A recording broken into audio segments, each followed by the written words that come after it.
Here's how to create and upload a t-shirt in Roblox Mobile. First, open a web browser on your phone.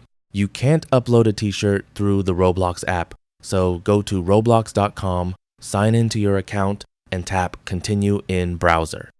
Next, tap Create from the navigation menu.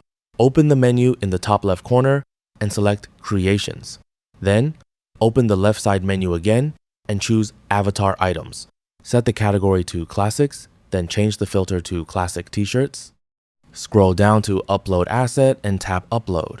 Choose Photo Library, then select the t-shirt image you want to upload.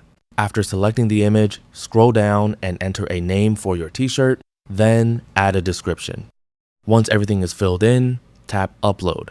Roblox will then deduct 80 Robux from your account to process the file, and your classic t-shirt will be added to your creations.